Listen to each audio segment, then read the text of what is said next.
Hello and welcome to Model Kit Stuff. First impressions time today, and we're looking at these figures from Gecko Models. I've never reviewed figures by this company before, so another first for me on the channel.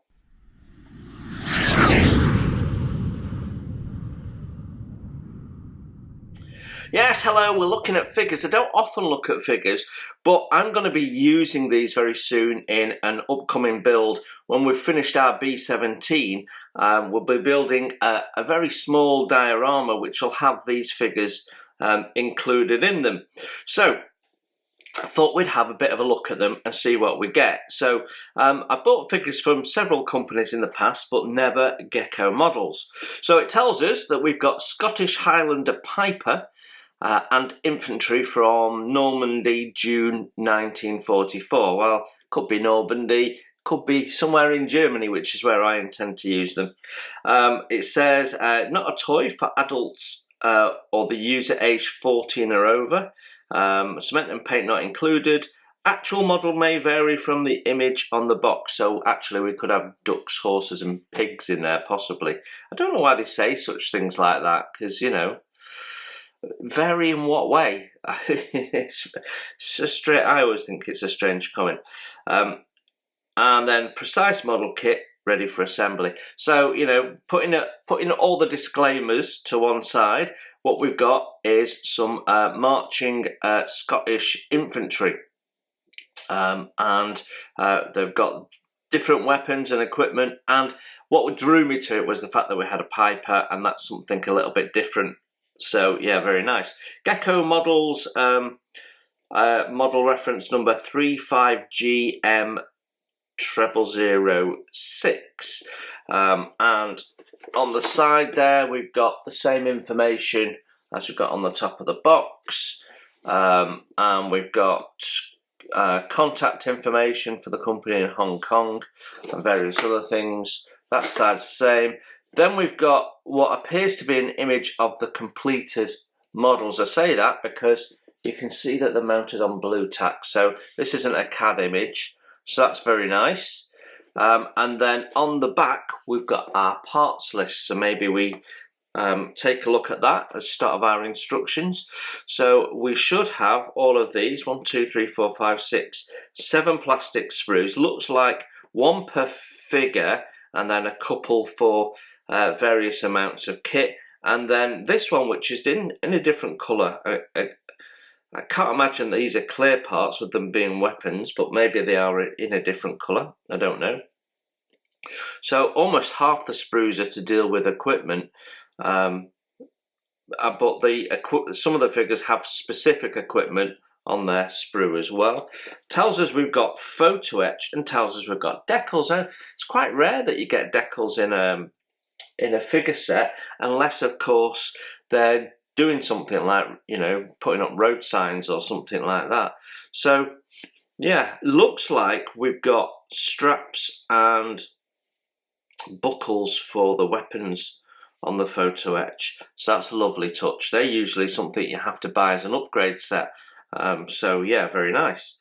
Yeah, it says modelling skills helpful under 10 years of age, yet on the front it says not for anyone under 14.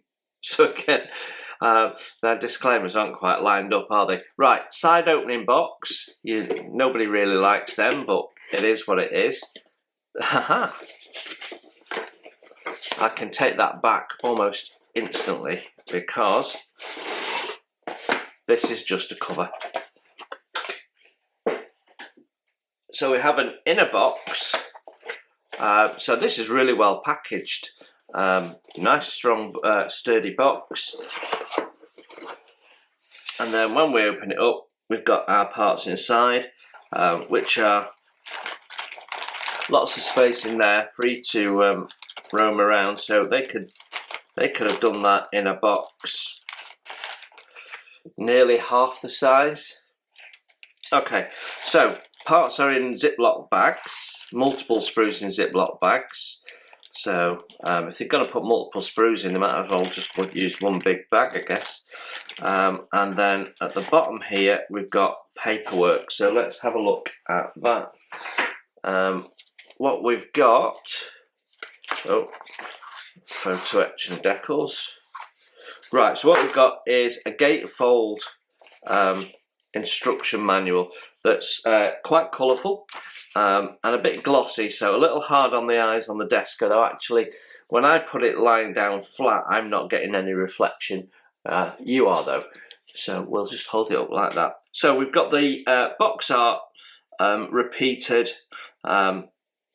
and much of the information that was on the box art on the front page. Then we go from landscape to portrait. We've got a read before assembly section, instruction icons, and then some warnings. And then we've basically got the figures. So there isn't construction instructions at all. What we've got is basically paint instructions. So I think they're pretty sure that you're going to be able to distinguish a leg from an arm and put everything in the right place. So we should be good. So I'm just going to have a look. Right, so they're not referencing a brand of paint. They are just basically saying these are the colours. So we've got part numbers on here. Let's see if I can get you a little closer. There we go. So we've got part number, and then we've got colour called out by name. So red, brown, olive drab, flat flesh, khaki green, gunmetal, wood brown, khaki, semi-gloss black. So just very generic and basic. Then we've got the piper down there, so that's the first figure. Second figure is the piper, and it would appear that we've got decals that are put onto the piper's bag for the bagpipe bag with tartan on, and we've got two different tartans. I hope they tell you what they are, otherwise it's a bit meaningless. You know, is one of them the black watch? I don't know, doesn't tell me. Might have to do a bit of referencing there if you're particularly interested in which one. Otherwise, you're just going to go for which one you like the look of, and I quite like that one, to be honest. So yeah, the colours all should be the same, but we are getting a decal there for the cap badge, which is interesting. So then our next figure here has a pickaxe running through his kit bag, and I'm not quite sure what that is. Looks like ammunition pouches or something, don't know. Yeah, so walking holding his gun. He looks a bit more on patrol, he looks a bit more casual. So you could separate these figures out and use them individually.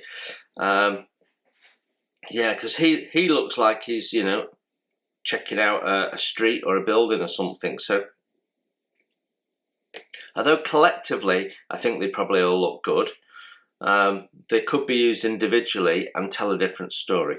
So that's our first 1, 2, 3, 4 figures. Then when we turn over to the other side here, we've got our fifth figure holding a Bren gun, and he appears to have a separate kit bag. So they're showing you how that goes together with the photo-etch there, and that there's some bending to do. And then this guy, he's the first guy, isn't he? Yeah, first guy. They've come back to the first guy with lots of decals. So you've got options on rank, and then you've got some patches to put on. Okay, but you don't seem to have those patches to go anywhere, unless they're just showing you generically where to put them on the figures. See, that's a bit confusing because they've used the image of the first figure. You assume it's just for the first figure, but some of these, like the battalion patches and stuff, they'll be on all of them. So we'll have a look in a minute at the decals, but there should be multiples of these so that you can use them on all the figures in various ways. Okay, and then our last page does show us a little bit of construction for the weaponry. So we've got a Sten gun there, Bren gun with closed or open arms. Then we've got our rifle there. Appears to be T4 and T5.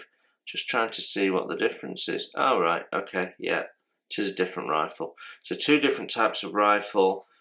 We've got the straps going in for the Sten gun. Strap on there, showing you making up the straps and then attaching them. So yeah, all got. It's a bit vague. It's not detailed instructions, but it's got everything you need, basically, hasn't it? So let's have a look at our photo etch and our decals, which are all in the same bag, and I never like that, so we'll be separating them. Right, decals first.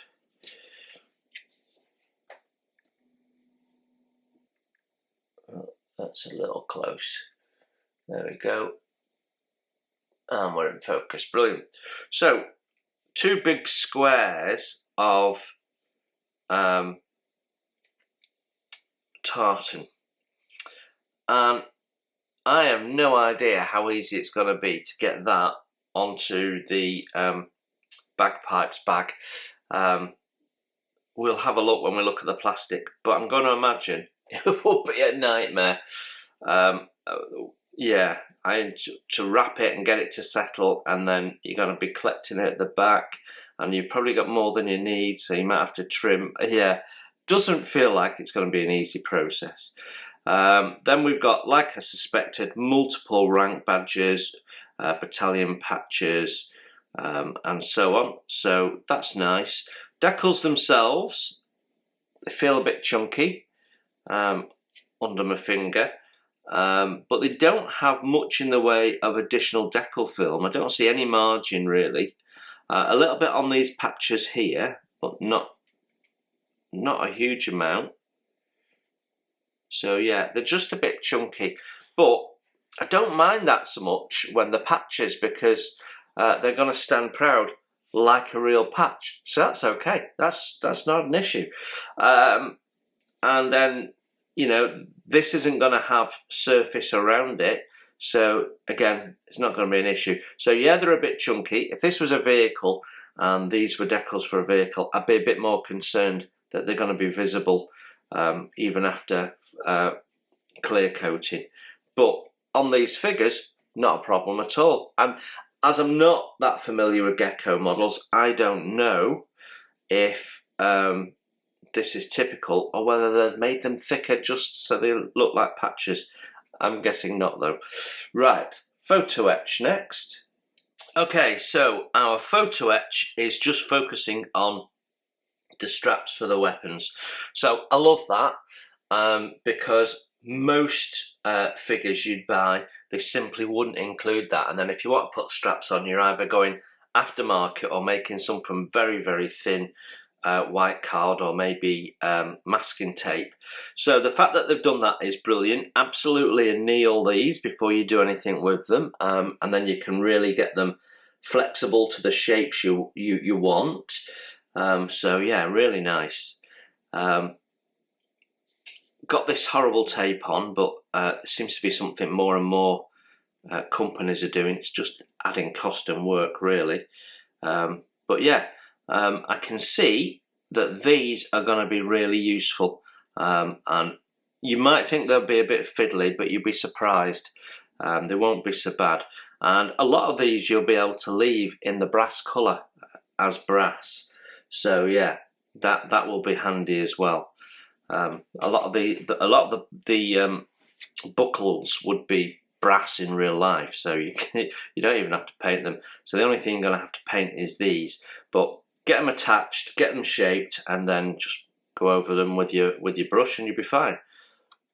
That's a really nice inclusion. Impressed with that. So plastic parts are coming in 2 bags, one with figures, one it appears with kit and weapons. So we'll have a look at the figures first.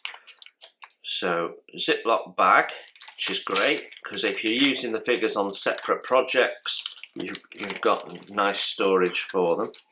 Right, let's just get that out. This always worries me when they put them in plastic bags and then you see all this damage on the bag. That means that they've been having a bit of a rough time. So let's have a look. Right, let's get you. Oh, that's warped. Let's get you in.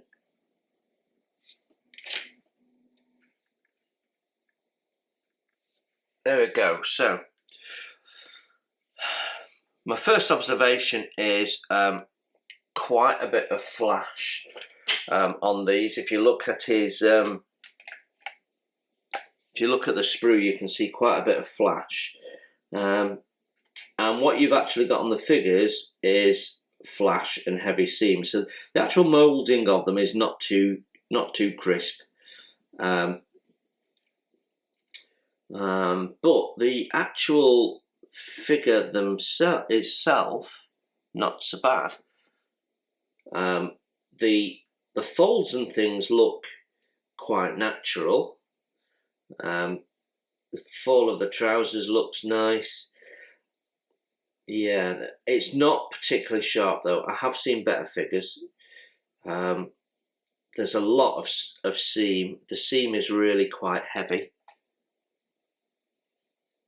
So if you can see that there, seam is really quite heavy. So quite a bit of shaping work with your knife to get that all nice and smooth. But fairly nicely detailed. So this, it looks like our bag for the bagpipes is 2 parts. So yeah, so you'll have to work out how that goes in. Oh, there's little location pins, so you can't fluff that up, and then there's a tassel to go off the end there. But yeah, a lot of cleanup on these, a lot of cleanup. But yeah, they appear to have done a good job of the bagpipe. I'm not quite sure what that little ball is for. Must be part of the bagpipe or something. This is the trouble when they've not shown you in the instructions how this goes together. You're just looking at the pictures and hoping you can work it out. Take that back. That's what the little ball is. It's the bobble for his cap. Right. Okay, now it appears that this figure has 2 options on the head. So you can do tin hat or you can do beret. I like the look of the beret, but all the others are tin hats. So he's a bit out of keeping if he's not got a tin hat on. But nice to have the option. Both of these guys have got a moustache by the looks of it, which is not, yeah, they both have a moustache, which is not what's shown on the box art. So there you go, that's why it varies. They put a moustache on him. The torso, again, looks nice. You've got some nice folding over the belt there. Hands, they're large hands, but they're not overly chunky or anything, so I don't really have any issues with that. Yeah, they're not the best figures I've seen in terms of moulding quality, and that they certainly need a bit of clean up, but there's nothing really wrong with them, just a little bit of time needed.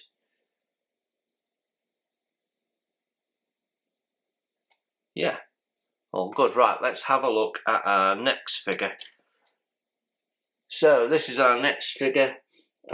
This is the guy with the pickaxe. We can see it there. Just one head option with this. And just like the other one, there's quite a bit of heavy seam on it. Yeah, it's a bit, moulding's a bit rough. Figures can be, because they're not designed by CAD and stuff anymore. They're still like other parts are now. They're still sort of handcrafted. I've got to say, the sprue gates, I hadn't noticed it on the other one. Yeah, the sprue gate positions on the helmets are dreadful. Absolutely dreadful. Look at that. Look how big they are. Yeah, bit to be desired there. The actual body itself, it's a bit soft moulded. Whether that'll crispen up once we get some primer down, I don't know. I suspect possibly, but I do also have an imperfection in there. Don't know if you can see the little stripe there. That is, yeah, can you see? You can definitely see it there. That's an imperfection in the mould, so yeah, where it's gone in and mixed, it's, yeah. So I'm just trying to understand what's happening here. Got a back of a head, but no front. He ain't got a front face. How odd.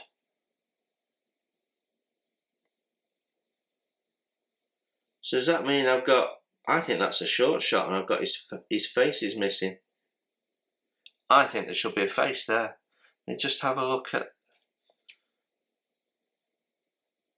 yeah, see on this one, there's a face on a separate, oh, got a face missing. How annoying is that? It's a good job we've got a spare in there, isn't it? Right, okay. Yeah. Well, actually, that means decisions are being made as we go. We can use this guy's soft hat version, and then use that head on this guy here, and then we can hang that on hard hat on the back of the guy who's got his beret on. There you go. That'll add a little bit of interest anyway, won't it? Yeah, so just like the other one, a bit scrappy in terms of moulding, but should be okay once painted up. And yeah, a short shot, so quality control's a bit naff, isn't it? Next figure, and we do have the face for this one. And he's got his helmet strapped on. I think all of the figures with their helmets on have the strap in place, with the exception possibly of the bagpipe player. Now his hand, it looks deformed, but I think it's so you can position it around his gun. You can have it round the gun, but yeah, I think once again that's a problem. Not sure, because in real life hands don't disappear like that. Sort of, or unless it's the back of the hand, but that's all moulded complete. Yeah, I don't know what's going on there. Right. This guy's got his finger on the trigger, which, right, that goes into there, right, got it, it's the back of that hand, I was looking at that one. Okay, yeah, he's got his hand on his trigger, which, you know, is he a bit more nervous than the rest of them? Because the rest of them are quite relaxed, and then you've got this guy with his hand on his trigger. Yeah. Not sure they're all necessarily in keeping with the atmosphere of what's going on, but we'll go with it. He looks quite a stern guy, so maybe he's a bit overly nervous. It's understandable, isn't it? Bit of sink there in the neck. You can just see that there. So that will need filling and sorting out. Sprue gates are a bit thinner on the helmet on this one, fortunately. But again, all the folds and stuff all look natural. The fall of the clothing and stuff all looks fairly natural. Yeah. like I say, a bit soft moulded, a bit heavy on the seam, a bit more clean up than you'd perhaps like, but not the end of the world. Right, moving on. Okay. So again, we've got this sort of cutting the head in half thing. Not sure what I think about that, or why they've done it particularly. Yeah, plastic is relatively hard, so seems okay. Once again, the torso, the big thick bit that seems to have issues. We've got more of these little sunken lines in it, so we're going to have to do a little bit of filling and stuff, or cover it up or something, don't know. This helmet's about to break off. You can see the stress. That's because they're all in one bag, you see. So the parts got caught, it's got stressed, and now we're going to have a damaged helmet. So I'm actually going to just remove that now, just to stop it getting further damaged. There you go, didn't need much. Yeah. Some big sprue gates though, where they've put ejector pins on the arm. Look how big that is. So a lot of shaping work to do, because you've got folds and things covered up. Yeah, and then we've got another back hand, which is really good. You can get it round the you can get it formed around the rifle nicely. This guy's also got his hand on the trigger as well. So yeah, doesn't look at a particularly natural position. I think he's a Sten gun holder, isn't he? So don't know. Yeah, there you go. That's that figure then. And last figure now. So not dissimilar to the one we've just looked at. I think this guy is holding the Bren gun. Yeah, and once again, I think this guy's not sure whether he's got a moustache or not, this one. You could get away with painting one on though if you wanted. All the same comments. The actual figure itself looks nice in its shape and form. It's a bit soft moulded, bit of heavy seam. This one doesn't seem quite as scrappy in terms of flash and stuff. No, oh yeah, I was going to say it doesn't have sink, but yeah, it does. Yeah, it does. So yeah, they're okay.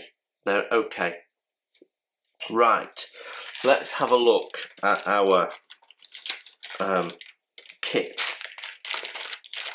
So quite a lot of kit included, one way or another. So let's start with the weapon set, and that's all tangled up. Right, we've got some slide moulding, so that's nice.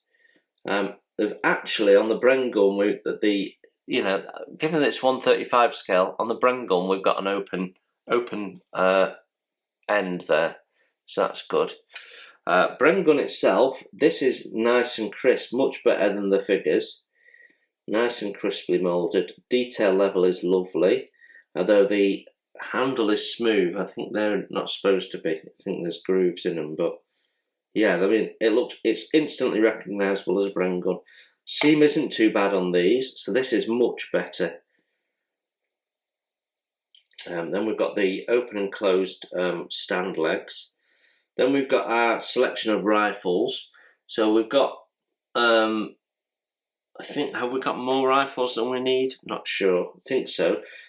Sten gun with the ammunition clip separate, which is nice. Yeah, that's all right. That actually, that is okay. So next, then we've got all sorts of things here. So we've got various kit bags and things like that. So these are all becoming options then, because they're not really shown in the instructions, as you know. You see some of the figures have got water bottles and things.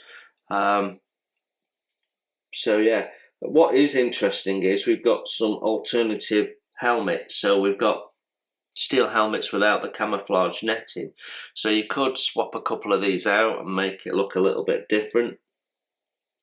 Some have got their straps on, so over the lip there. So you've got some different imagery that you can create. You can move things around a little bit. So quite like that.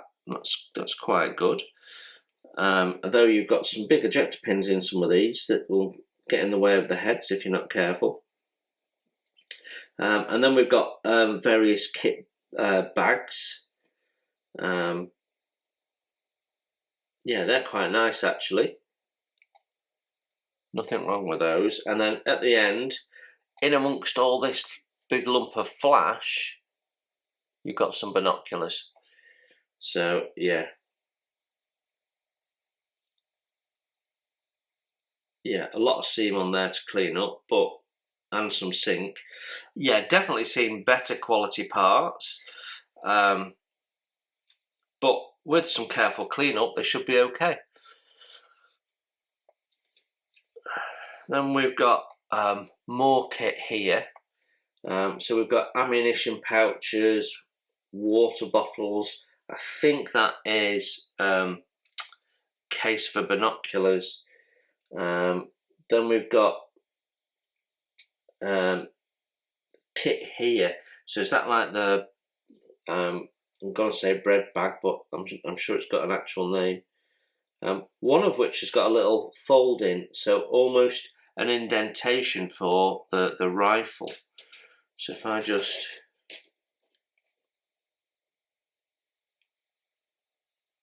yeah, you can see there's sort of an indentation where the rifle might go. Yeah, quite like that. Yeah, loads of water bottles and little pouches. Again, they're a bit soft moulded, but they're okay. You've got 4 kit bags, one of which doesn't have sleeping kit, the others do. Yeah, painted up and given a wash and a bit of highlighting. They should look alright, shouldn't they? Quite looking forward to having a play with these, to be honest. Right, last sprue now. And this is just a complete repeat of the last one. Yeah, it is complete repeat, so exactly the same. So there you have it, Scottish Highlander Piper and Infantry Normandy June 44 Gecko models, 135 scale. What's my first impression? A bit of a mixed bag. Let's do it logically.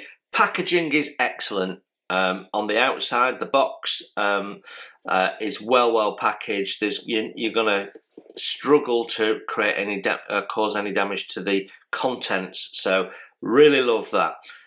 So yeah, the fact that they've put multiple sprues in the bags, that always causes me a problem because parts can get hooked around each other and get damaged, and we've seen that that's happened. And it's one of the common themes across so many of my first impressions videos is that all these things shoved together get damaged, and it is a problem for manufacturers. How do they cost effectively package these products so they don't move around? But there are solutions. We've seen them, sprues that fit the box and that sort of thing. So there is things that could be done. Yeah. So at the end of the day, I would say the packaging is at its worst typical, and at its best very good. So box good, everything in one bag not so good, but you know, not major.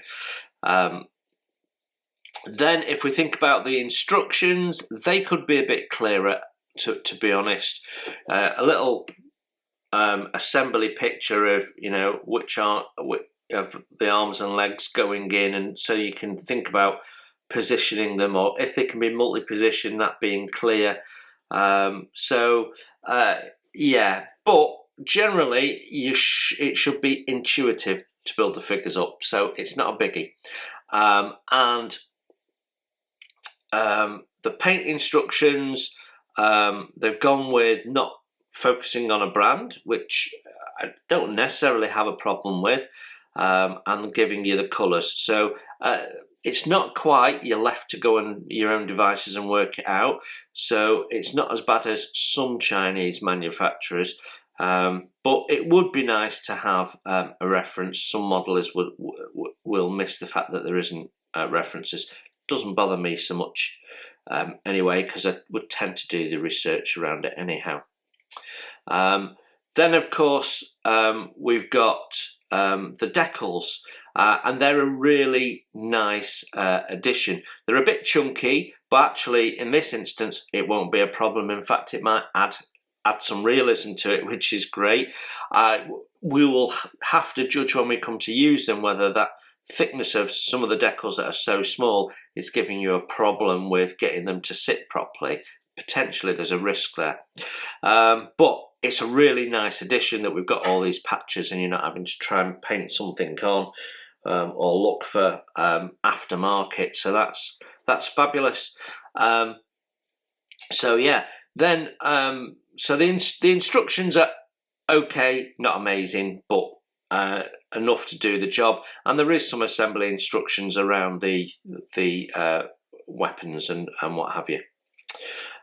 So moving on to the parts, well, let's start with the photo-etch. Really nice addition of all the straps and things in photo-etch. I love that. I think that's a great idea and should be done by more manufacturers. Then yeah, okay, we'll talk about cost in a minute, but so the photo-etch is a great addition. Then you've got the plastic parts themselves, and they're a bit scrappy, they're a bit soft moulded, big thick sprue gates. That means you've got a lot of reworking the part to make it look natural and nice again. A lot of clean up to do. We've got a short shot, so quality control's a bit naff. Yeah, definitely seen much crisper figures. I mean, they're nothing like the quality of a Tamiya figure, for example, in terms of moulding. Closer to sort of like a mini art set, but not as good as mini art, I have to be clear. So in terms of moulding of the figures, some of the worst ones I've seen in recent years. I think not as good as most have seen, definitely. So just because of the amount of cleanup, and it's really annoying that we've got a head missing. We've got a short shot there that's not been detected. So yeah, I have to mark them down for that. And then you've got the options, so lots and lots of options, and I do like that. So we've got options on the helmets, we've got options on the headgear for the Piper. So they have given you some options, lots of different bits of kit bags that are all separate, which gives you some options as well on how you arrange it. Although some of the straps for these kit bags are moulded on, they're sort of clipped on and off, so you could take them off, so you do have some options there. So all in all, I would say it's a good kit. I think the composition, the idea of the figures is really nice. I think there's some great highlights, the photo-etch and what have you, and the thought process is good, just the execution is a bit lacking in places. Now, as cost goes, these are slightly more expensive than I would normally pay for my figures. However, getting the photo-etch and the decals is probably what's driving that increased cost. And it's saving me having to find alternatives or having figures that don't fully look the part because they've got patches missing. So I don't mind, because everything you need's in the box. So yeah, I really don't mind paying a few pounds more. It's worth it to get a quality set. So I don't mind doing all the cleanup. It will it'll be one of those things where we sort of clean up a figure and then do a bit more of the actual model, then we clean up another figure. So we probably will start the build with putting the figures together, so that we can start cleaning them up and what have you, ready for painting at the back end, and sort of spread it out across the build will probably be the way I go. But yeah, these are going to be in my next build after the B17. So looking forward to getting to grips with these. It's not often that I do a first impressions and I know I'm going to be sort of immediately building it. So watch this space. Hit the subscribe and notifications button if you want to see how these go together. I've not actually done figures on the channel before, so that'll be another first for the channel. It's a year of firsts is the plan. So really looking forward to getting to grips with these. I think it's a nice set overall. There's nothing there that's a major killer, but they do need to sort out their quality control. So there you go, you now know what you get in the set and what I think of Gecko Models figures. I don't know whether this is typical of their figures or not, but yeah, not a bad set. Looking forward to getting to grips with them. Hope that was useful and interesting. So you enjoy your modelling and I will see you very soon. Bye for now. Thanks for watching. Please hit the like button and subscribe if you haven't done so. It's free and that way you won't miss my first impressions, my tool reviews, my product reviews and any of my builds, including wooden model kits as well as plastic. It's all free, and if you'd like to support the channel you can hit my PayPal link in the text below. Every pound goes straight into the channel to keep the cameras rolling and to do more fun stuff for you to watch.